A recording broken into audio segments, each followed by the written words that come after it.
Bien-aimés, je vous adresse mes salutations affectueuses au nom de Jésus-Christ. Cet endroit n'est-il pas magnifique? Regardez cette merveilleuse région montagneuse et la mer ici. Entre les montagnes et la mer, ils ont construit de beaux hôtels. Beaucoup de touristes viennent ici, ils séjournent et profitent de tout, car le Seigneur a créé tout cela naturellement, et il a fait tout cela pour que les hommes puissent voir et apprécier. Je me sens tellement heureux de voir cet endroit.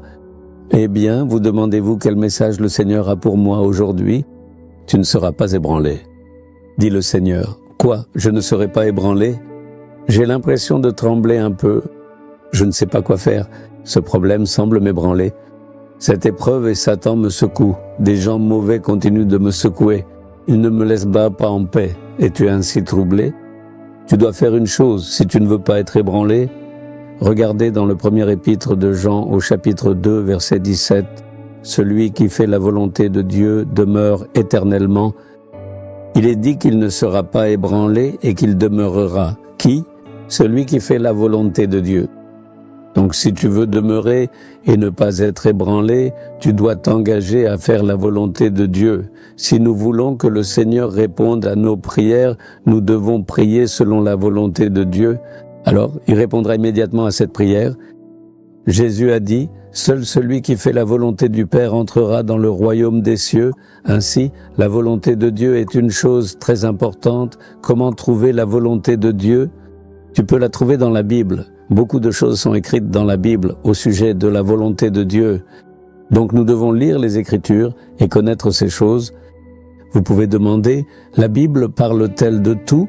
Le mode de vie de cette époque a été mentionné dans la Bible. Peut-elle me guider sur ce que je dois étudier ou sur quelle entreprise je dois entreprendre? C'est le Saint-Esprit qui révèle la volonté de Dieu. Ainsi, lorsque tu pries en étant rempli du Saint-Esprit, l'Esprit de Dieu te révélera la volonté de Dieu à notre sujet. Certains disaient, c'est seulement parce que ton ministère se fait depuis un village que le Seigneur le bénit. Ne bénira-t-il pas si le ministère se fait depuis une ville? Le Seigneur a béni tant de ministères menés depuis des villes. Peu importe que le ministère soit fait depuis la ville ou le village, c'est la volonté de Dieu qui compte. J'ai vécu dans la ville de Chennai pendant 12 ans. C'est là que j'ai fait ma scolarité et mes études universitaires. Plus tard, c'est là que j'ai été sauvé et que j'ai aussi fait mon école biblique. Mais lorsque le Seigneur m'a appelé au ministère, je lui ai demandé d'où je devais exercer mon ministère. Le Seigneur m'a conduit à retourner dans mon village natal et à y commencer mon ministère. Les personnes que j'ai connues pendant 12 ans étaient à Chennai. Je n'allais à Nalumavadi qu'une fois par an, donc cela a été un peu difficile lorsque le Seigneur m'a demandé de rester là-bas et d'y faire le ministère. Mais puisque je savais que c'était la volonté de Dieu, je suis retourné dans mon village natal. C'est uniquement parce que le ministère est dans la volonté de Dieu qu'il y a la protection de Dieu sur ce ministère et sa bénédiction aussi. C'est uniquement grâce à cela que nous restons fermes et inébranlables. Ainsi même dans ta vie, si tu fais des affaires, tu dois les faire selon la volonté de Dieu.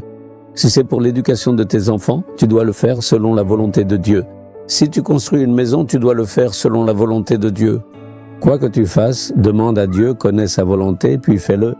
Tu subsisteras et personne ne pourra te déplacer. Tu comprends? Tu as manqué quelque chose, n'est-ce pas? Tu n'as pas prié pour demander la volonté de Dieu. Maintenant, il y a un problème parce que tu as essayé de satisfaire ton propre désir. Au moins aujourd'hui, dis au Seigneur, « Seigneur, pardonne-moi. Désormais, je ferai tout selon ta volonté. Engage-toi ainsi. » Un changement viendra dès aujourd'hui. Le diras-tu? Seigneur, tu as dit que nous subsisterions pour toujours et que personne ne pourrait nous déplacer si nous agissions selon ta volonté. Pardonne-nous de ne pas l'avoir fait. Désormais, nous vivrons selon ta volonté. Ce fils, cette fille prie ainsi, veuillez leur pardonner et accomplissez un miracle aujourd'hui. Guidez-les afin qu'ils vivent selon la volonté de Dieu. Nous prions au nom de Jésus. Amen, amen. Abonnez-vous à la chaîne YouTube Jésus Redeems français.